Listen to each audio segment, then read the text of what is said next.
have a little more room over here if you want.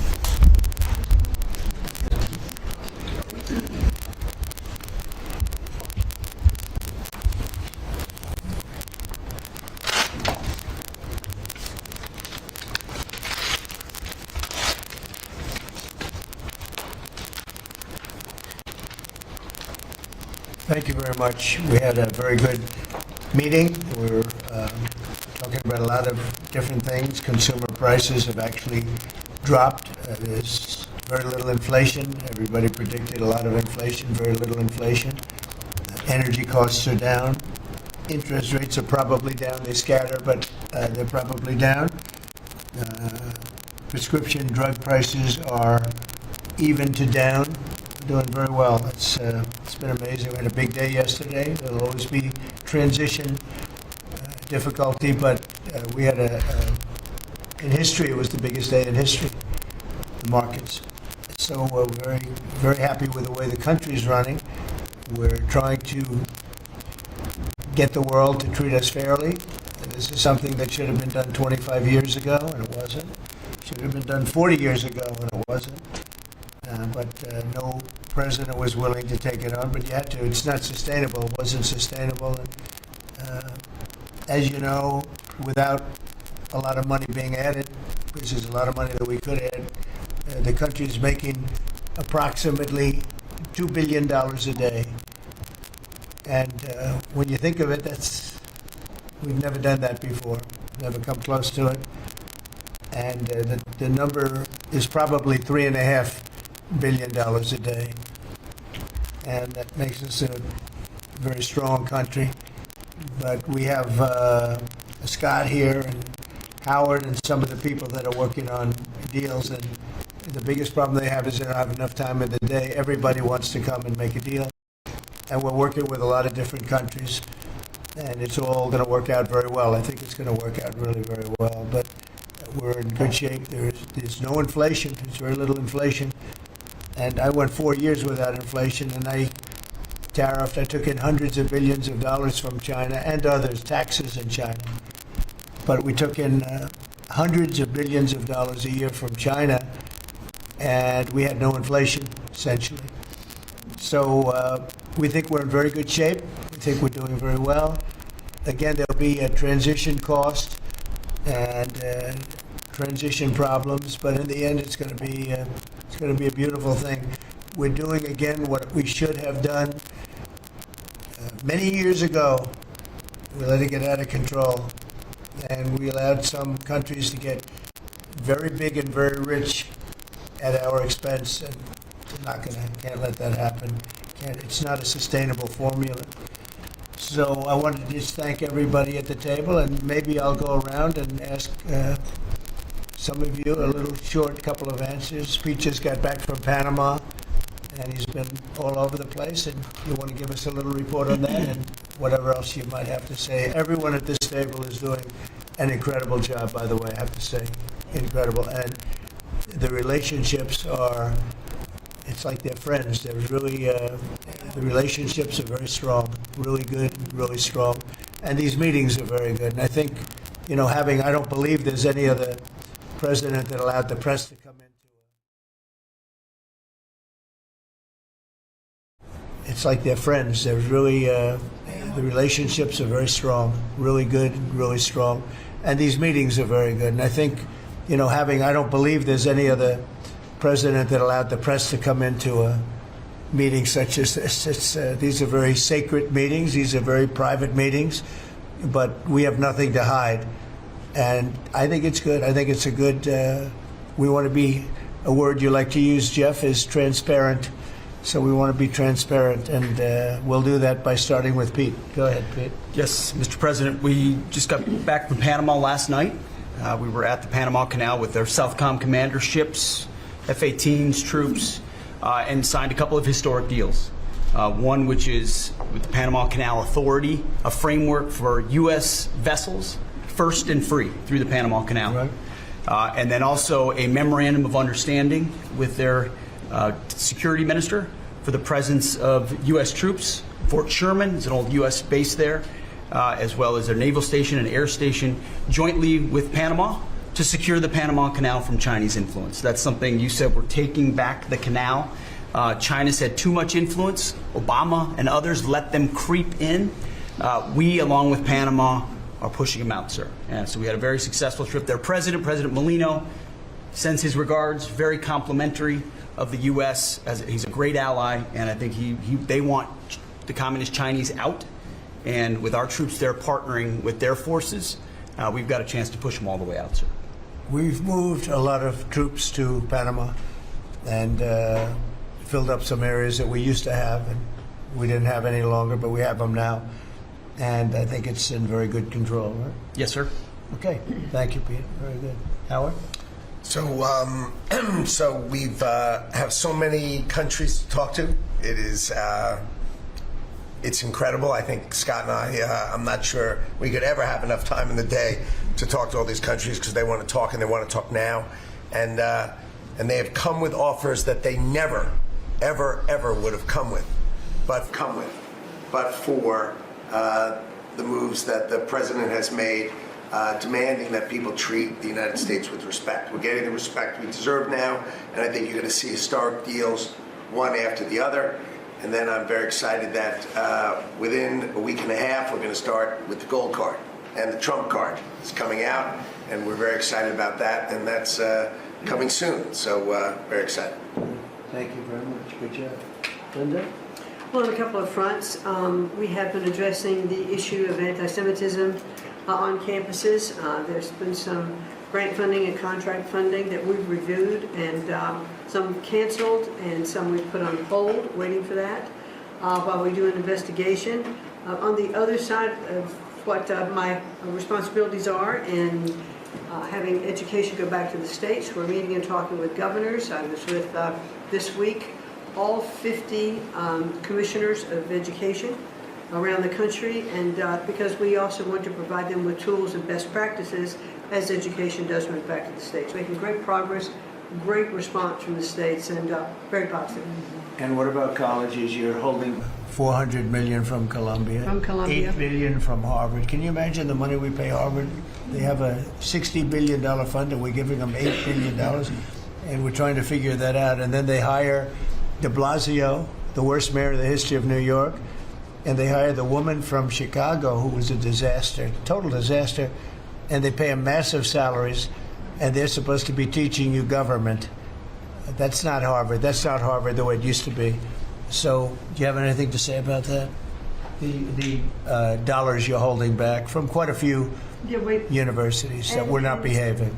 Yeah, and the other, there's some Princeton, Cornell, others that are coming in, and actually getting calls now from the presidents of the universities who really do want to come in and sit down and have discussions. And so we're investigating them, but in the meantime, we're holding back the grant and the fund money. Okay. Great job. Thank you. Very thankful for the House voting for the president's budget resolution along with the Senate bill. Made a ton of progress this week in working with members to ensure that a desire for flexibility in the Senate was not misconstrued as a desire not to slow and do spending reforms. And so we're very thankful for that. And now we can get after writing that bill, getting the president as big a package of his agenda to his desk. So very good week. Good. We just got the House vote, and now we're well on our way to getting, as we call it, the great big beautiful bill. It's a beauty. There's never been a bill like this one. We're trying to get it all into one beautiful bill. It's tax cuts, regulation cuts, and many other things. The border, a lot of money for the border. Well, you're doing a fantastic job. So, but we just got a report that we, as you know, you knew before us. Were you surprised we got the vote? We got the vote. And we're happy to get the vote. So I think we're going to be in very good shape. Okay, please. Mr. President, last year the Chinese received 1,700 orders for new ships. American shipyards received 5. Under your leadership, like so many other industries, we are going to revitalize and make shipbuilding and maritime great again with these blue-collar jobs. These are the cranes, the ports, opportunity zones, and drive that investment back in. We have under that executive order, and also one to streamline foreign military sales for people that want to buy our equipment, and of course acquisition reform, all just this week under your leadership, Mr. President. So we're going to be rebuilding our shipbuilding business. We may order, would have to go to Congress for this, but we may buy some ships from other countries that we're close to and that do great jobs with ships, but we're going to start the process of rebuilding. We don't really essentially build ships anymore, which is ridiculous. It's going to be a very big business for us in the not too distant future, but in the meantime, we have countries that do very well at building ships, and we'll be dealing with those countries, and we may be ordering top-of-the-line ships from those countries, and within a fairly short period of time, we'll be building our own ships. So we'll probably have to go to Congress for that, but we're not going to have a problem. Susie, thank you very much for the job you've done. Go ahead, please. I just wanted to make sure you know that this cabinet, I think, pretty uniquely collaborates and cooperates and works together to accomplish all that you've asked them to do, and I think they deserve a lot of credit for that. True. You're doing a great job. The chief of staff, doing a great job. Lee, go ahead. Mr. President, the Biden EPA was strangulating the economy. The Trump EPA understands it's not a binary choice. We can protect the environment and grow the economy. Working with Doge and Elon Musk, we've now canceled $22 billion worth of grants, and we have launched what is the largest deregulatory action in the history of the country, just in one agency. That's how much of a mess the Biden EPA left us. It is going to end up reducing the cost of living. It's going to create jobs. It's going to make it easier to purchase a car. It will be easier to heat your home. We're proud of this effort. The effort that we have is fulfilling the mandate that you earned from the American public. Clean air, land, and water for all Americans, unleashing energy dominance, permitting reform, advancing cooperative federalism, making America the AI capital of the world, and bringing back American auto jobs. When you called me that day asking for me to take this position, I was honored. And you were very specific and clear in what you wanted us to accomplish. We understand our mission, and at the Trump EPA, we're going to make you proud. Great job. You're doing a great job, and you have a lot of applications for approvals for power plants, which are going to really power the regular plants, and they're going to be right next to each other, because we can't rely on our grid. It's old and it's tired, and it's very subject to being attacked, whether by rain or by bombs or by anything else. And we're letting people build their own power plants, and these are a lot of them being built with the AI and beyond the AI chips, and we're letting them build their own power, and never been done before, and we're going to get it done quickly and approved quickly as part of a plant. They'll have a sort of be their own power company, and it's very exciting. They couldn't believe it when I told them that. I said, we're going to get you the approvals very fast as part of your regular plant. You're going to build electric producing plants, and it's very exciting. And they're able to do it very quickly and very well, and you made it possible. Thank you. You have a lot of applications for some of the biggest plants that have ever been built in the world. These are serious plants, aren't they? Huh? Approved. We are open for business. Working with Secretary Burgum, Secretary Wright, we are going to make you proud. Sean? First off, Mr. President, it's Brooke's birthday today, so she's getting younger, so happy birthday to Brooke. Thank you. I want to thank you as well for the shipbuilding at EO. Again, to build ships, we also need mariners to sail those ships. I was just up at Kings Point for the Merchant Marine Academy a couple days ago, and we have some of the greatest young men and women who are learning how to be mechanical engineers, to rebuild and fix the engines on those ships, but also how to sail ships. I would tell you that over the past decades, this academy has become, it needs some love. It's been a little bit dilapidated. We have to invest in sailors, and I appreciate you taking the initiative. To be a global power, we have to build ships and have sailors to sail those ships. These are the very people that help Pete should we come into points of crisis to support the military. So thank you for that. Number two, the last administration announced 3,200 projects big, beautiful roads and bridges. Most of them are good. But they announced them, they didn't sign a grant agreement. 3,200, so the money doesn't go out the door to build the infrastructure in the country. And it's fun to do an announcement. It's actually the harder work to put together these grant agreements. So we're doing the work right now at DOT to get these grant agreements done and build the projects. Most of them are good. And they also put in all of this green and social justice requirements on roads and bridges. We're pulling all that out and putting the money toward the infrastructure, not the social movement from the last administration. Good steel, right, as opposed to green paper mache. Okay, thanks. Great job. Sir, first, we are, I would say, more than friends. We've all become family, and I think that what you have assembled in your vision is a turning point and an inflection point in American history. And so just being a part of that is the greatest honor. So thank you for that. And again, just the relationships here and the honor and respect we have for each other is a reflection of you and your leadership. So I just wanted to say that first. The second thing I want to say is that on behalf of the farmers and ranchers, food security is national security. We have to be able to feed ourselves. And your idea of using tariffs along with deregulation and tax cuts, but your idea of using tariffs to ensure that we are putting forward and putting America first, no one understands that better than our farmers and our ranchers. But having said that, emerging from 4 years of Biden with a 30% increase in inputs for our farmers and ranchers, with an almost $50 billion trade deficit. When we left the first time, it was zero, meaning that they are hurting. So the period of uncertainty we're in, they know that your vision will move us into an age of prosperity for all Americans, but for my people, for the farmers and ranchers, unlike any they have seen before. And I think they are really, really excited and so grateful for your leadership.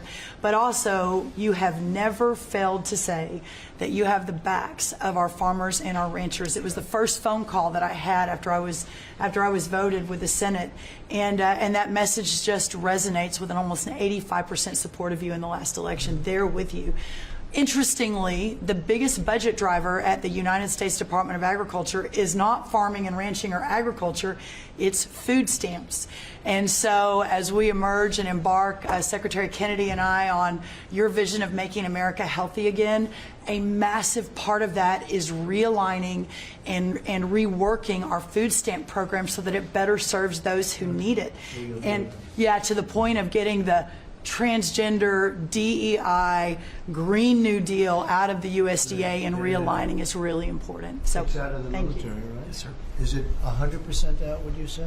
99.9, sir. We're going to get that last point Get the one out. rest of it. But thank you, sir. We've got a much different military, I will tell you. Thanks very much. Good job. And eggs are down.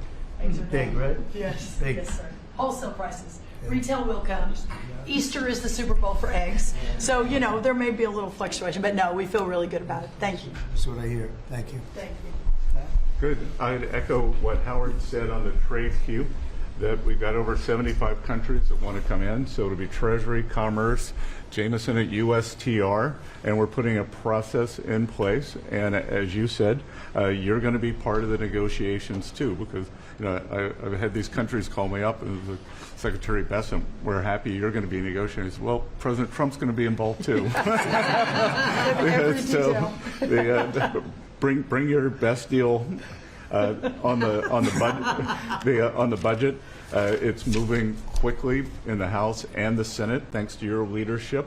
We're also going to have debt ceiling in there, so we're going to get an increase in the debt ceiling. So, and that will be the done and dusted for Part of the bill that we just got to vote on today. So. part of the bill. It'll be done and dusted for 2 years. We won't have to worry about that.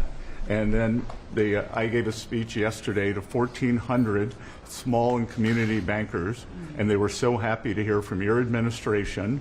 And I told them Wall Street's done great for the past 4 years, 10 years, 20 years. It can continue doing great, but it's Main Street's turn now, and it's those small bankers through deregulation, through emphasis on Main Street, your Main Street agenda, bringing back jobs, that is going to power the smaller communities. And then finally, The bond auction went very well yesterday. We had a lot of foreigners show up as the support, showing that the U.S. is still the best place to invest. The inflation report, as you said, was quite good.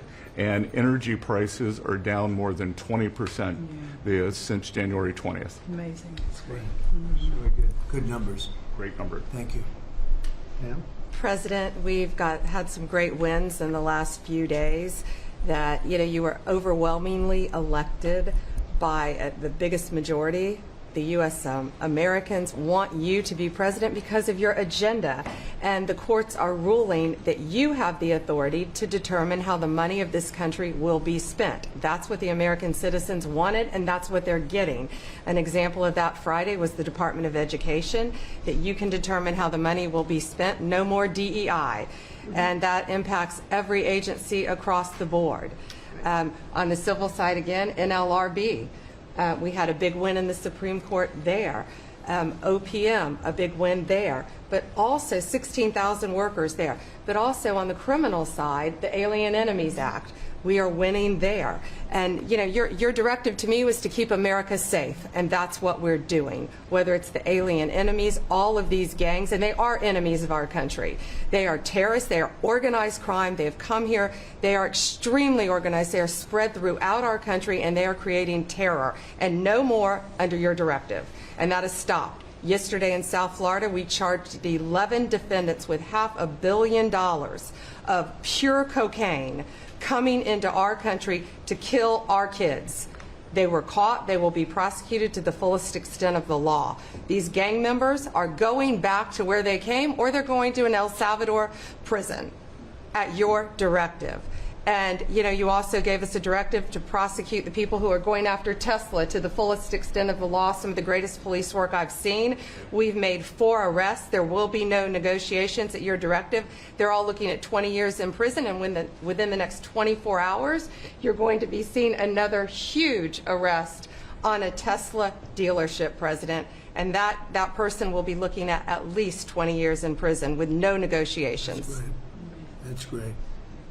That will stop it. Cold. Domestic terrorism. Thanks. Doing a great job, too. Thank you very much. Gloria, please. Mr. President, accountability matters. That's what we're recognizing. With our partners at the Department of Labor for Government Efficiency, just a few weeks ago, we realized there's about $4.4 billion in COVID funds that were not used, that the state coffers were just holding on to. Out of that, we've returned $1.4 billion back to the state treasury, so essentially to the American people, and we'll go back and claw the rest of those billions of dollars back. And on the heels of that, late last night, we're understanding unemployment insurance fraud. That trust needs to be whole for the American people. When we need it for who deserves it. That's not what we're seeing. And the numbers that we saw last night, again, exposed by our partners at DOJ at the Department of Labor. Since 2020, over $400 million of payments have gone out already. And when you hear these numbers, apparently in the United States, we have over almost 25,000 people who are over 115 years old who are collecting $59 million that we have sent out to people. Talk about fraudulent behavior. Mr. President, 28,000 people between 1 and 5 years old have collected fraudulent payments at the tune of $254 million has gone out. And lastly, 10,000 people who have not been born yet, 15 years into the future, $69 million, and they haven't even been born yet. In one case, they will be born 129 years from now. The United States government sent them $41,000, and they're not born yet. So, under the Department of Labor, those are the things that we're uncovering. I couldn't be more honored to tell the American people that we're bringing back their dollars and we're saving them and returning them to the United States Treasury. Also, jobs numbers. Last Friday, 228,000 new jobs were reported. That is good for the American people. That is my primary job, is to grow that workforce under your leadership. So we've kicked off the America at Work tour, and we'll be visiting all 50 states, and I'll be working with my colleagues here to do just that. So thank you, Mr. President. We're going to grow this economy. We're going to keep our focus on the American worker. So you're finding tremendous fraud, though. Those numbers are really bad when you... Unheard of. over 115 years old. And I think you had mentioned the oldest person in our country is 114 years old. That's pretty good. A woman living in Pennsylvania, but apparently there's 24,000 more of them that are 115 or older. I hope you hear that. So we have 24,000 older than the oldest person. Definitely good. That's terrible. And what are we doing about that? How do we get that money back? Yeah, so we're working with our IGs to do the further investigation. The House and Senate, we had a 5-year statute of limitations. We've had an extension on that, another 5 years. And so the goal, in my opinion, we should never have a statute of limitations to return the American dollars back to the Treasury when there's fraud. But at this point, we will continue to work hard and double down and return those dollars to the Treasury. Great. Thank you very much. Thank you. Great job. Christy?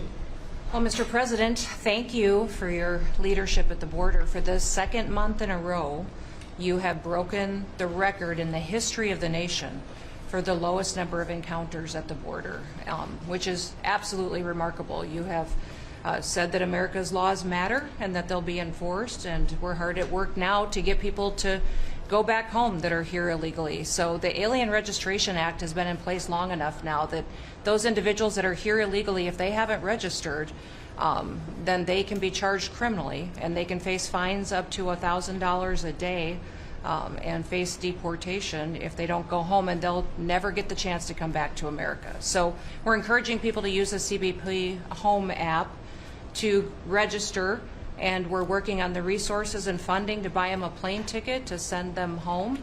I went to El Salvador, Colombia, and Mexico, and those countries and others are thinking about setting up programs to support these individuals when they get back to their countries. So when they get there, they'll have housing and food assistance, and so making sure that these folks have the opportunity to go home so that they can get the chance to come back to America is important. And So it's a very big self-deport operation that we're starting.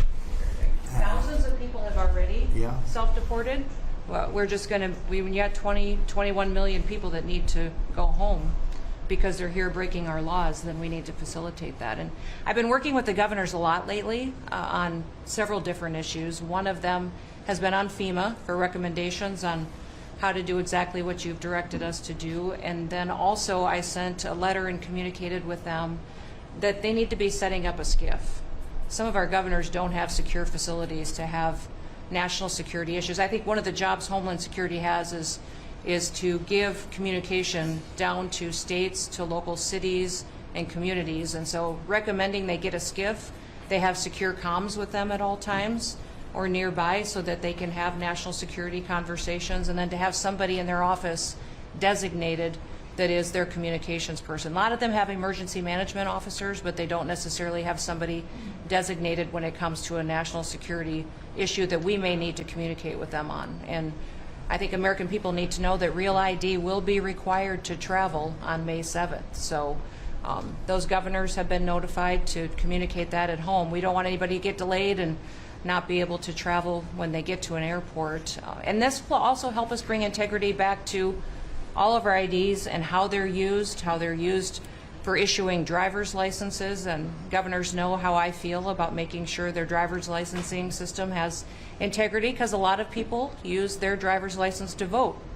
And the backbone of our country and the foundation is election integrity. So we're giving all those directions to our governors and communicating that so they can lead on it as well. And we're going to work with people so that if they go out in a nice way, go back to their country, we're going to work with them right from the beginning on trying to get them back in legally. Is that right? A chance to come back. So it gives you a real incentive. Otherwise, they never come back. They'll never be allowed once a certain period of time goes by, which is probably going to be 60 days. We're also going to work with farmers that if they have strong recommendations for their farms for certain people, we're going to let them stay in for a while and work with the farmers and then come back and go through a process, a legal process. But we have to take care of our farmers and hotels and various places where they need the people. And we're going to be working with you very carefully on that. So a farmer will come in with a letter concerning certain people saying they're great, they're working hard. We're going to slow it down a little bit for them, and then we're going to ultimately bring them back. They'll go out, they're going to come back as legal workers. Okay? Yes, sir. Thank you. Which I think will be I think it's very important to do. Okay, thank you very much. Great job.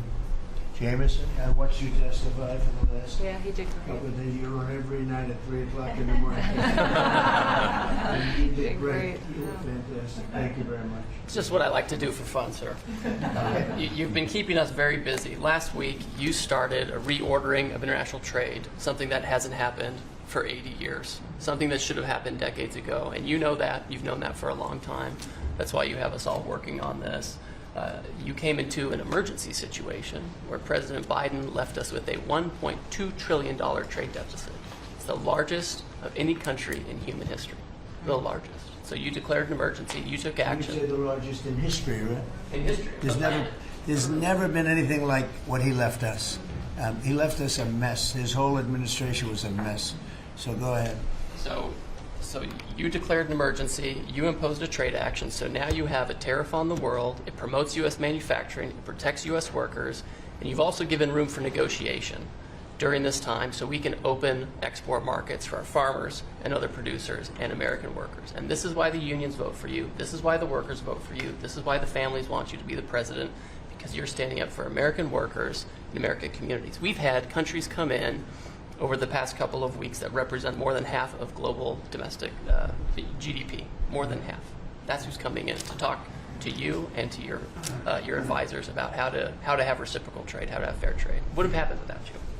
Thank you very much. Great job. Lovely lot.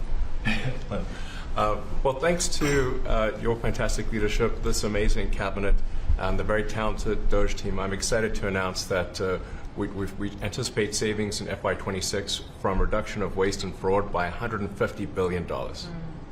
And I mean, and some of it is just absurd, like people getting unemployment insurance who haven't been born yet.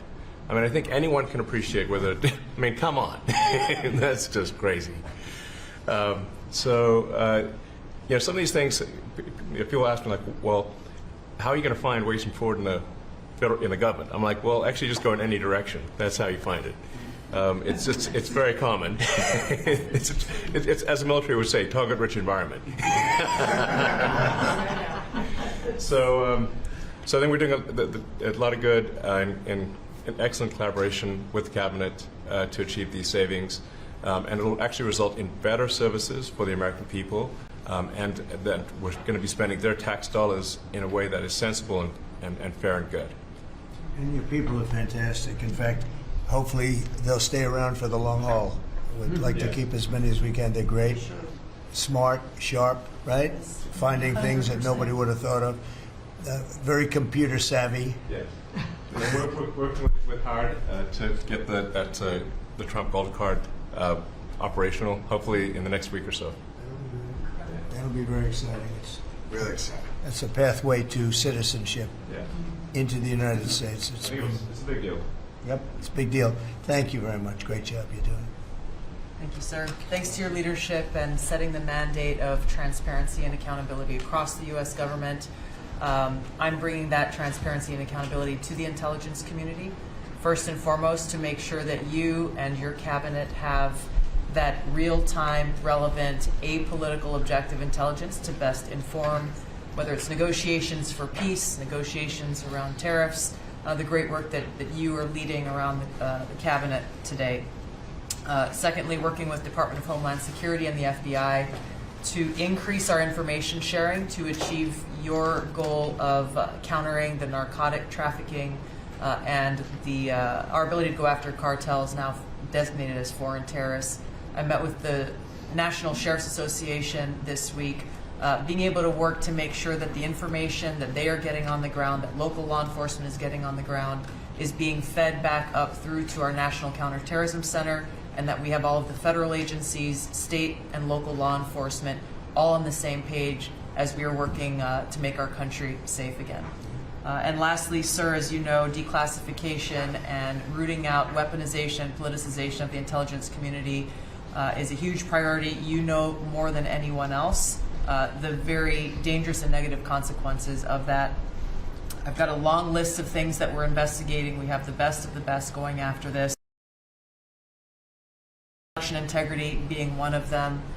We have evidence of how these electronic voting systems have been vulnerable to hackers for a very long time and vulnerable to exploitation to manipulate the results of the votes being cast, which further drives forward your mandate to bring about paper ballots across the country so that voters can have faith in the integrity of our elections. And lastly, we've been scanning. I've had over 100 people working around the clock to scan the paper around RFK, Senator Robert F. Kennedy's assassination, as well as Martin Luther King Jr.'s assassination. These have been sitting in boxes in storage for decades. They have never been scanned or seen before. We'll have those ready to release here within the next few days. That's great. Bobby, how do you feel about that? That's hitting, I'm very that's gratified to hear. That's hitting close to home, isn't it? No When you think, Yeah. I'm thinking about Bobby when that statement's made. I'm very grateful to you, Mr. President. And you'll let Bobby see some of this because, you know, it's very personal stuff. But it's time. I've asked him, and his response is, put it out. The world needs to know the truth. And his uncle that's been out, and anything that hasn't been out, they can go to your offices and see, right? Everything that we have within our possession, it's either online or it's physically at the National Archives and Records Agency. We also have hunters going out, Mr. President, and looking in the storage lockers at FBI and CIA and other agencies, specifically to find if there is anything else that has not been reported. We're actively going out and trying to search out the truth. Okay. Yeah, we want to get it all out. Yes. 100% good. Thank you very much. Good job, guys. Mr. President, on behalf of America's manufacturers, I want to thank you for standing up to the Chinese Communist Party and fighting for our main streets, for our workers, and for those that make things in America. I'm out on a Made in America manufacturing tour, and as I go across the country, people are grateful to have a president who's not just fighting on the tariffs fronts, but to get inflation down, to create jobs. After Biden destroyed 110,000 manufacturing jobs in just his last year, you've already brought back thousands and thousands of manufacturing jobs. So the American worker is grateful. Main Street is grateful for you.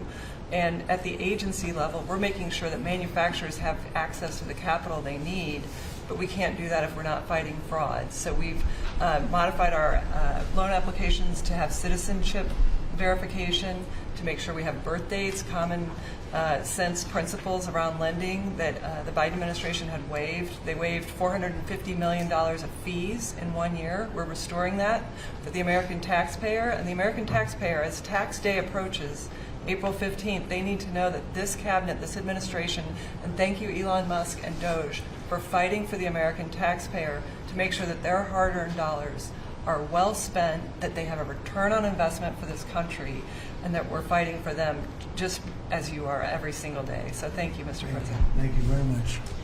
Mr. President, we are working at HHS to advance your agenda to make America healthy again. I'm working with Lee Zeldin to reassess the fluoride rules based upon the August release by the National Toxicity Program of new science that shows a direct inverse correlation between exposure to fluoride and IQ loss, particularly in children. Lee and I were in Utah this week, to announce that Utah became the first state in the country to ban supplemental fluoride. I'm working with Brooke on, and governors now in 24 states who are advancing MAHA legislation to get soda pops off of the food stamp program, off the SNAP program. We've launched Operation Stork Speed to get the bad chemicals out of baby formula. We're working with governors across the country to get good food into the school lunch programs and to get rid of food chemical dyes and other bad chemicals that are in our food. We've shown now that this directly affects academic performance, violence in the schools, and mental health, as well as physical health. We are working with governors across the country to get cell-to-cell or bell-to-bell legislation to restrict the use of cell phones in schools, which again dramatically impacts academic performance. Today we announced a dramatic reduction in animal testing at NIH and FDA. We're going to switch over to AI, which we've now found is much more precise in identifying the impacts of toxics in various products. We're working with Elon, who's done an incredible job to eliminate the redundancies and to streamline operations at all the health agencies and to recalibrate our trajectory to your agenda of making America healthy again. And finally, on the CDC has done an amazing job at getting the measles outbreak under control. We have about 680 cases now in 22 states, compared to the same outbreak in Europe, which is 127,000 cases and 37 deaths. Our numbers in this country have now plateaued. And I want to thank CDC for that. And we're trying to refocus the press. We've had 3 measles deaths in this country over 20 years. And we're trying to refocus the press to get them to pay attention to the chronic disease epidemic as you've asked us to. We have now 38% of American youth are pre-diabetic. This was unknown 30 years ago. Every child that becomes diabetic, there should be a headline about them. We have 100 million adults who are pre-diabetic or diabetic. And we have, we have now, the autism rates have gone from now most recent numbers we think are going to be about 1 in 31. 1 in 20, so they're going up again from 1 in 10,000 when I was a kid. And we are going, at your direction, we are going to know by September. We've launched a massive testing and research effort that's going to involve hundreds of scientists from around the world. By September, we will know what has caused the autism epidemic, and we'll be able to eliminate those exposures. So big. Think of that. So it was 1 in 10,000 children had autism, and now it's 1 in 31. Not 31,000, 31. That's a horrible statistic, isn't it? And there's got to be something artificial out there that's doing this. So you think you're going to have a pretty good idea, huh? We will know by September. There will be no bigger news conference than that. So that's it. If you can come up with that answer where you stop taking something, you stop eating something, or maybe it's a shot, but something's causing it. It can't be from 10,000 to. Can you imagine that, Marco? That's a big number. Thank you very much. You're doing great. Thank you, Bobby. Please, Doug. Well, Mr. President, one of your primary administration goals is to make sure that we unleash American energy, and of course the strategy behind that is when we do that, it helps make it more affordable for all Americans. Energy isn't just industry, it is the foundation of every other industry, whether it's food, manufacturing, clothing, transportation. And then also when we've got the ability to generate and not just be energy independent but energy dominant, then we have the opportunity to sell energy to our friends and allies versus them buy it from our adversaries. And our adversaries were funding terrorism and conflicts against our allies by their oil and gas sales that were going through a Swiss cheese set of sanctions. So with your creation of the National Energy Dominance Council, over half the people at this table serve on that. Everyone has been engaged, whether it's interactions with negotiations with other countries, with putting sanctions in place that actually work, with cutting deregulation, working on biofuels, building infrastructure for transportation. There's a whole range of things that are being tackled. But when in the outcome of all that is that the Biden administration was restricting supply, you're increasing supply. When you increase supply, then prices start to come down. And we have a huge opportunity to do this. Just in interior alone, there's 500 million acres of surface, 700 million acres of subsurface, and 2.5 billion acres of offshore. And the Biden administration was trying to restrict this so that you couldn't get a timber lease, you couldn't cut a tree, you couldn't graze a cow, you couldn't develop oil and gas minerals, and you couldn't develop the critical minerals we need for our technology, for our defense industries, and to be able to help us win the AI arms race against China. So we're opening up this, and with your executive orders and your work, we've on Tuesday, historic day, you ended the war on beautiful clean coal, which has been going on since Obama took office. China gets 60% of their electricity from coal. They're opening up they've opened up 94 gigawatts of coal in the last year as part of this AI arms race. 94 gigawatts, that's enough for 94 Denvers. To be able to 1 gigawatt per metro area like that, it's unheard of. So what we have an opportunity under your leadership to come back. The Gulf of America had its first offshore lease sale, which is scheduled for later this year. But that was the industry loved that because we're now the Gulf of America is now open for business again. And there's as much as 7 billion barrels of oil accessible now. They've increased the upside of what they think that is. On the coal front, the estimate is the financial value of the coal in America is $8 trillion. That was an asset on the balance sheet that we've now being put back on again. And of course in Alaska with your separate executive orders to unleash Alaska energy between ANWR, the North Slope, the Strategic Petroleum Reserve Alaska, all of those we've reversed Biden decision. Those are all open for business again.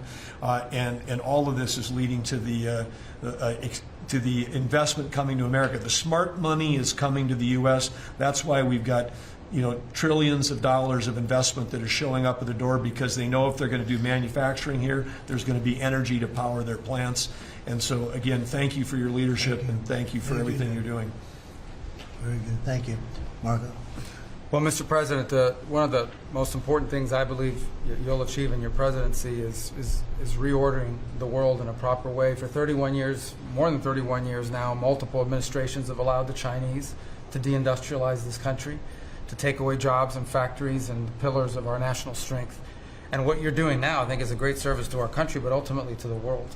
And I want to congratulate you and your team that's working on that because it has extraordinary geopolitical implications, as you see, from all these other countries that are now coming here and wanting to join something that actually makes it's crazy to allow these. I mean, basically, we lived in a world where Chinese companies can do whatever they want in America, but our companies cannot do anything over there unless they allow it, and even then they steal our stuff and reverse engineer it.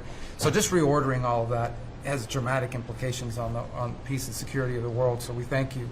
An important meeting, thanks to you, is going to happen on Saturday for the first time in a long time. There'll be direct talks between Ambassador Witkoff and a top-level leader in Iran. We hope that'll lead to peace. You've been very clear what Iran is never going to have is a nuclear weapon, and I think that's what led to this meeting, and we'll wait for him to come back from it, and we're hopeful about that. I would also say that we are receiving, and I think the Department of Homeland Security can confirm this, historic cooperation from countries all over the world. Number one, in taking back their citizens. Every country in the world has to take back people that are illegally in another country, and we have countries that refuse to do it or will kind of ignore our calls. All of them are doing it. The ones that are not are paying a price. And we've also found cooperation in other countries that are willing to take some of these people, some very dangerous criminals. I know the President of El Salvador will be here next week, has really been a good friend of the United States in that regard. These are some of the worst people you'll ever encounter, and Pam knows this, and Christy knows this from the work they're doing. And one last point I want to make, Mr. President, and again, it's under your leadership, it's actually under your executive order. If you come to this country as a student, we expect you to go to class and study and get a degree. If you come here to vandalize a library, take over a campus, and do all kinds of crazy things, we're going to get rid of these people, and we're going to continue to do it. So when we identify lunatics like these, we take away their student visa. No one's entitled to a student visa. The press covers student visas like there's some sort of birthright. No, a student visa is like me inviting you into my home. If you come into my home and put all kinds of crap on my couch, I'm going to kick you out of my house. And so, that's what we're doing with our country, thanks to the President. And last but not least, very important development this week, but both Pam and I were very excited. The finest higher education institution in the United States, University of Florida, is also now the national champions in basketball, and we hope you'll host them here soon, Mr. President. Go Gators. They're coming. They're coming very soon. Congratulations. Well, thank you very much. You're really doing a great job. We appreciate it. Any question? Mr. President, can you give us a reaction to today's stock market drop and also give us a sense of the next steps with China? Well, I haven't seen it because I've been here for 2.5 hours, so I'll be seeing it. I think Scott went out. Scott, you want to have a statement on that? Sure. Look, the up 2, down 1 is not a bad ratio, or up 10, down 5. And I think as we have talked about, as we go through the queue and settle with these countries who are going to bring us their best offers, we will end up in a place of great certainty over the next 90 days on tariffs. We had very good inflation numbers today. Oil's down. We had a successful bond market, so I don't see anything unusual today. And next steps for China, sir? Well, we'll see what happens with China. We would love to be able to work a deal. They've really taken advantage of our country for a long period of time. They've ripped us off beyond nobody. How people stood for it, sitting in my position, is not even believable. And we're talking about many presidents, not just a couple. But they did, and all we're doing is putting it back in shape. We're resetting the table. And I'm sure that we'll be able to get along very well. I have great respect for President Xi. He's been, in a true sense, he's been a friend of mine for a long period of time. And I think that we'll end up working out something that's very good for both countries. I look forward to it. Mr. President, China retaliated today by reducing the number of American films that can be shown there. What's your reaction to them now targeting cultural exports from the United States? I think I've heard of worse things.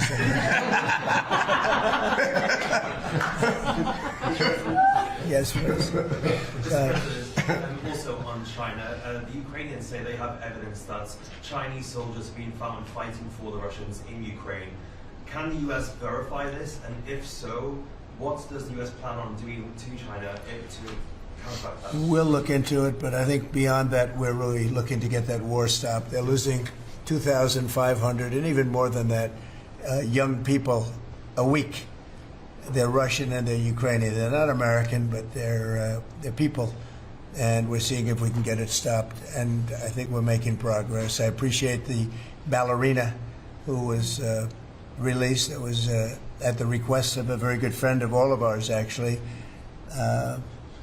Dana White called me and he said it's the friend or the relationship of one of the fighters for UFC or one of the fighters. And Dana's an incredible guy, and we spoke to President Putin about it, and they made a deal. They released the young ballerina, and she is now out, and that was good, so we appreciate that. We hope that we're going to be able to make a deal relatively soon with Russia and Ukraine to stop the fighting. It's so senseless. It's such a horrible thing. It would have never happened if I were president, but it did happen, and we were given that card. And I think we're going to get it. I think we're going to get it stopped. We've got to get going. We got to get it. We have to move it faster. Likewise with the hostages, we're making progress. There's 59 hostages, but only 24 of them are living, and that's the way it's been presented to me by the mothers of some of the dead, mothers and fathers of some of the dead hostages, and they want the bodies of their baby, as they say, their baby, their young boys. They want them back as much as if they were alive. It's amazing, because when I met the hostages 2 weeks ago here, I couldn't believe what they had to go through, by the way. But when I met them, they said, yeah, there's 59, but 24 are living.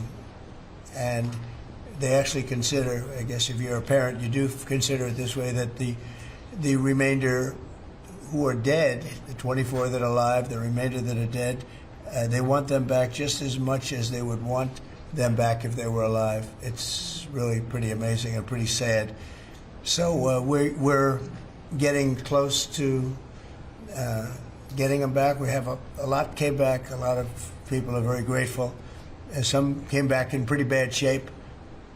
Some came back, they're okay. I think they're going to be scarred mentally for a long time, because if you sit down and talk to them, as I have, what they went through is incredible. But we're making progress.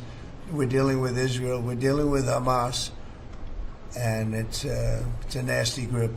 Mr. President, how close are you to the first country coming to actually make a deal with the United States over tariffs? Is it days, months? Well, I think it's very close, but we have to have a deal that we like. We don't want a deal that's going to be a bad deal, or I could make every deal in one day if I wanted to. I could do this in one day. I could just say, here's what we'll do. And I was saying to the people before, to Scott, mostly to Scott and Howard, and some of the other people that work with us on the negotiations. We have a lot of law firms that have paid me a lot of money in the form of legal fees. We're going to probably use those firms to, if we can, I think we can. I'll make a contribution to the country, but they're great firms. They're the best firms, the biggest, and really the most prestigious. And we may be using them to help you guys out, because you're going to need a lot of lawyers. And I'm not sure Pam's going to be happy if I say, can you send over about 200 lawyers that work on trade? She's working on criminal stuff, and I think that's going to be her focus more than anything else. So we'll find out if we can do that. But we have a lot of lawyers that you've been reading about where they paid $100 million a firm on average. Now we have the final 4 or 5 are at $125 million. So I have a lot of legal fees I could give to you people, and we might as well use them. Hopefully I won't need that many legal fees or that much. I may. Who knows? After it ends, after we leave, maybe I'll need it. But if I do, it's not going to be very pleasant. So I think we're going to try to use these very prestigious firms to help us out with the trade, because we have a lot of countries. But we want to make deals that are proper for the United States, not just we can make deals easily. We want to make them proper. Mr. President, if you aren't able to reach the deals that you want to see at the end of the 90 days, will you put those higher tariffs in place, or will you extend Well, that's what would happen. I mean, if we can't make the deal that we want to make, or we have to make, or that's good for both parties, it's got to be good for both parties. And then we go back to where we were. Go back to the numbers that you announced last week. I think so. You wouldn't extend the pause? Yeah. We'll have to see what happens at that time. Thank you, Mr. President. You said yesterday you were considering some exceptions for companies. Can you talk about what you're considering? And then also on the reciprocal tariffs, so they'd be substantially lower.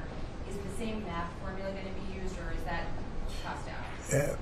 I'm not considering now for any country or company, but it's possible that I would. But I'm not. We don't have that situation right now. People understand where we are, what we're going to do. But it could happen. It's called flexibility. You have to have certain flexibility. Mr. President, what are you planning on using the money that you're gaining from revenue through the tariffs on? Paying down national debt, reducing taxes, creating good budgets, helping Christie with the border and all of the other things. I built hundreds of miles of wall, as people now understand, 571 miles of border wall in the first administration. But we're going to beef it up, and we're going to add more. And, the numbers are incredible, really. The numbers are what's taken place. We had great numbers, but these numbers are topping my last administration. And Christie and Tom Homan have done an amazing job. But it's an expensive process. This weekend, where they used to have hundreds of thousands of people standing there pouring through the border in Tijuana, Mexico, this weekend they had nobody. You had a man sweeping this massive piece of concrete, which is, the area where they said massive. And I've looked at that during the Biden administration. You couldn't see a piece of that concrete. There were so many people on it.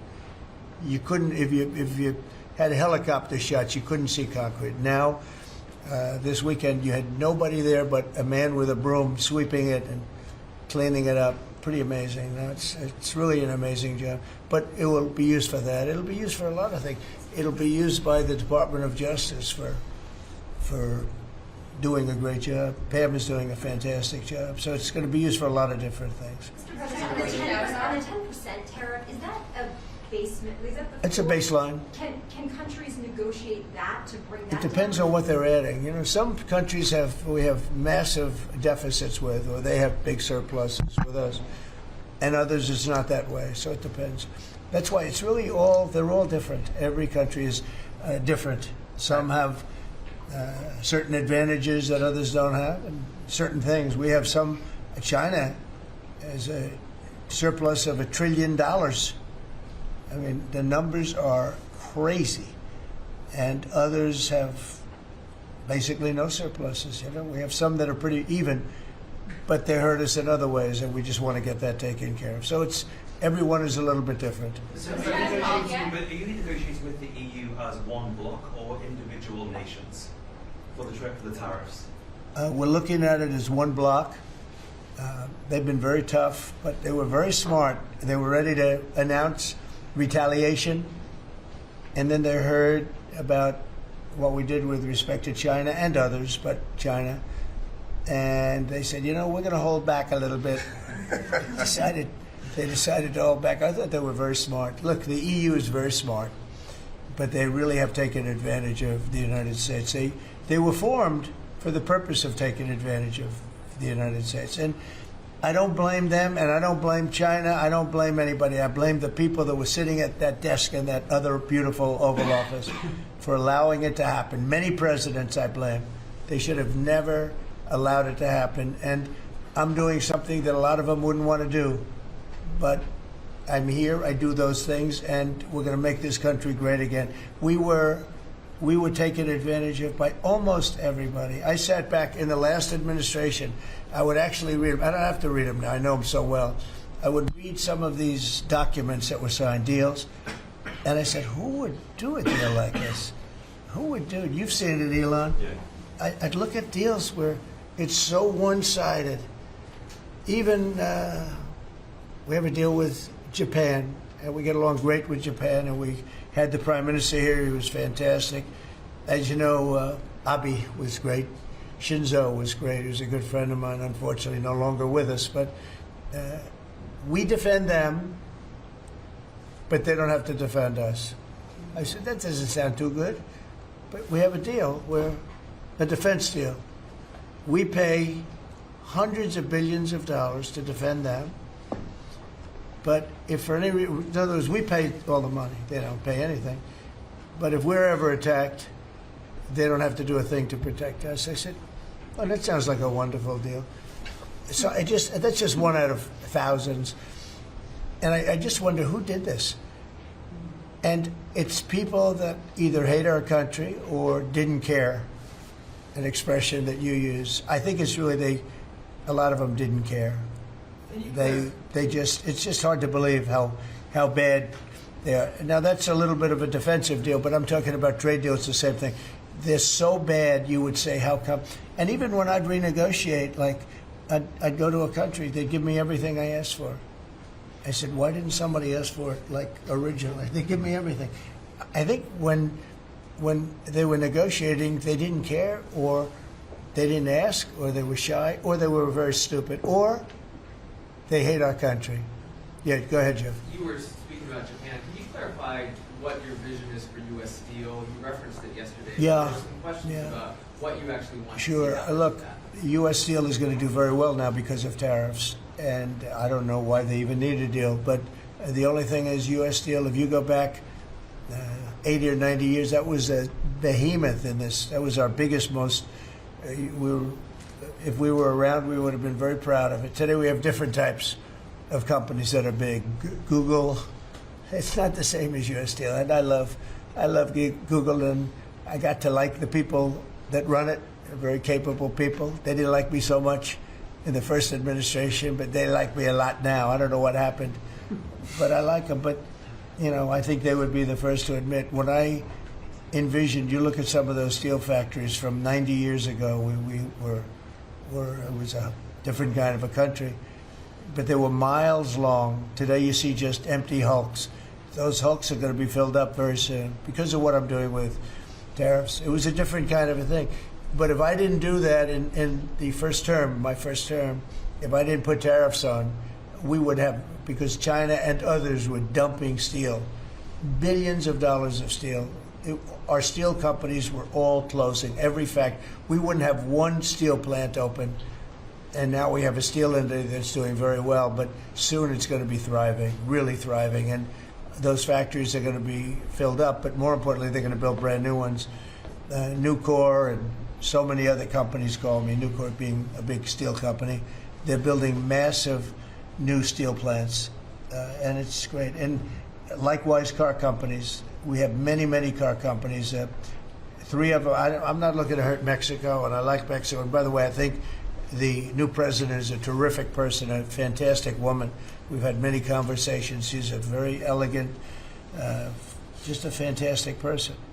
And she's been very nice, very, very nice. But I'm not looking to hurt them, but we have 3 car plants that were under construction in Mexico. They stopped constructing, and now they're going to build in the United States because of tariffs. See, we should have never let this happen, because whoever it was that was president at the time, we lost 90,000 plants and factories since NAFTA. 90,000. It's not believable. How about that, Laura? You know, you're in that sort of world of factories and plants. Manufacturing, construction jobs, bringing those workers back home. That's right. We're going to bring them all back. But think of it, from that period of time, which isn't so long ago, we lost. I said the other day, if you had a map on a big wall like this, and if you had pins, 90,000, I don't know if you'd have enough.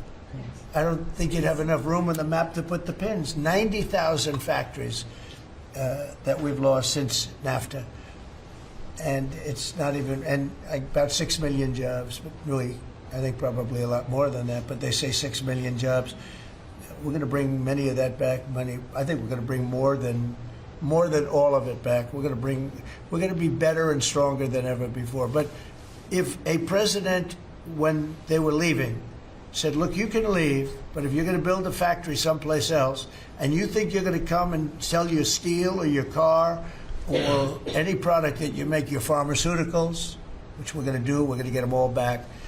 But if you think you're going to just, all they had to do is say this, and they wouldn't have left. You know, I said it the other day. I said it with respect to, I made a speech a year ago, and I told them if I win, we're going to charge a big, big tariff at the border. And people were thinking about building in Mexico a car plant. And I said, we're going to have a big tariff. So if you want to build a car, you're going to have to pay 25% more than the cost of that car. You're going to have to pay 25% tariff at the border. They would have never left. They could have kept everybody. If a president said, if you leave this country, you leave Michigan, you leave Detroit, you leave anybody, any of our states, because to me they're all the same. I love them all. I love them all, and I probably won them all, but they say I won most of them, but I think I won them all, but that's okay. But all you had to say if you were the president is, if you leave and you think you're going to now fire all those workers, leave all that, you know, everything behind, and you're going to build in another country and sell it in here, no, you're not going to. You're going to pay 50% or 100% tariff. They would have never left. And all you had to say, Marco, is all you had to say very simply is, you don't have to write it down. All you have to do is say it verbally. If you leave, you're going to pay 100% tariff. Therefore, don't leave. They would have never left. But they left 90,000 plants. I mean, it's hard to believe that many. It's not, you can't envision it. So just getting back to your, you know, because I'm the great weaver of all time. You know? To weave, you have to be a genius. To go on tangents, anybody can do that. But we'll get back to your original U.S. Steel. U.S. Steel is a big name in this country. You know, Babe Ruth is a big name.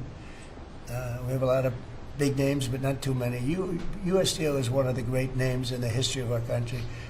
And normally I wouldn't mind so much. I wouldn't be thrilled with it. But to buy for a foreign country, and we love Japan, but for a foreign country to buy that cherished U.S. Steel brand, that's hard for me to do. And maybe somebody else may want it.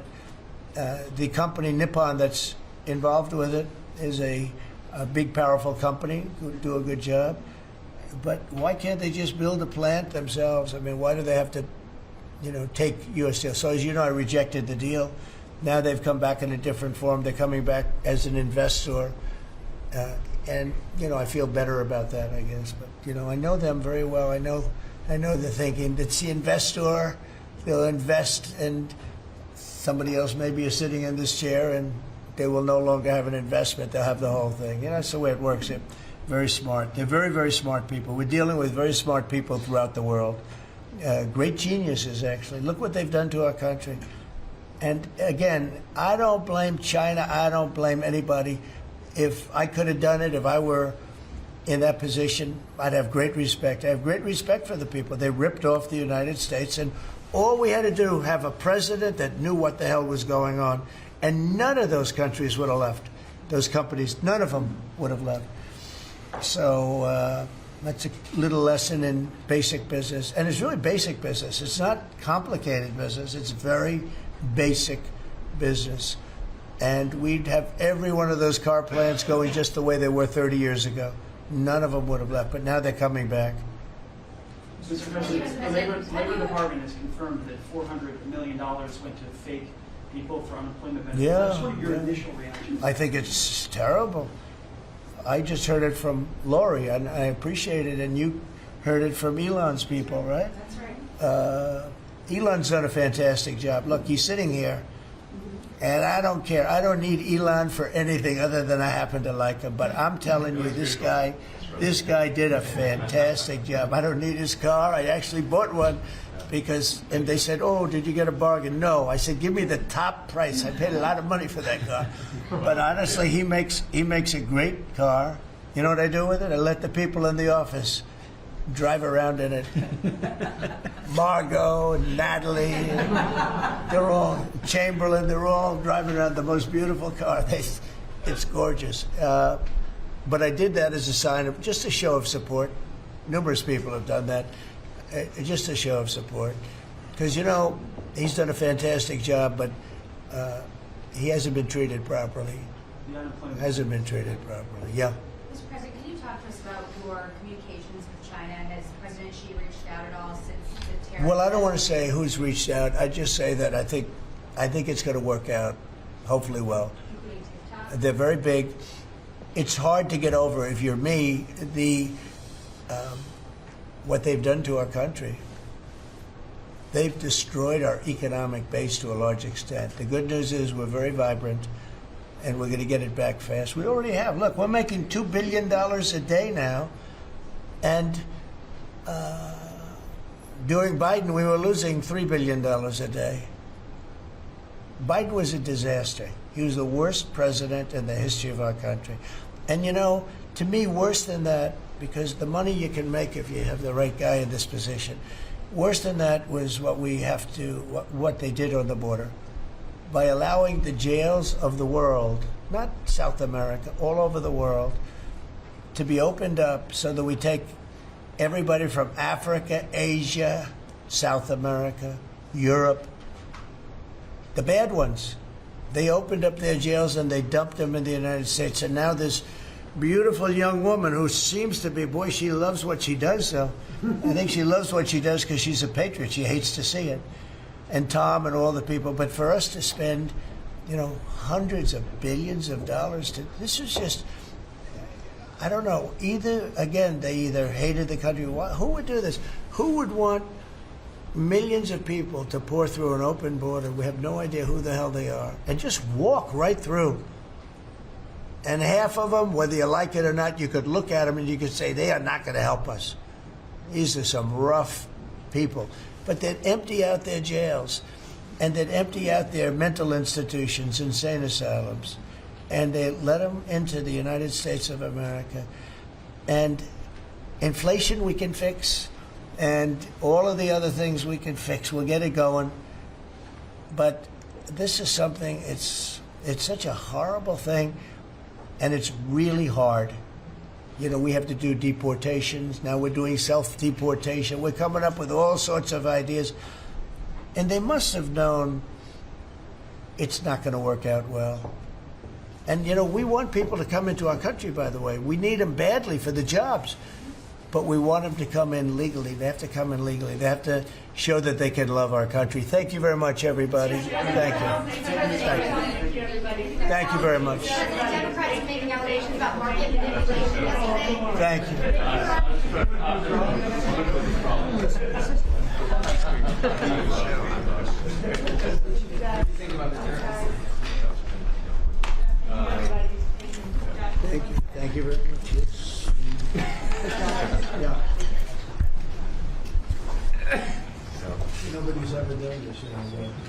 We let the press, let the have the cameras done. We just had to Or we let the, no. That has to be a record. They have cameras.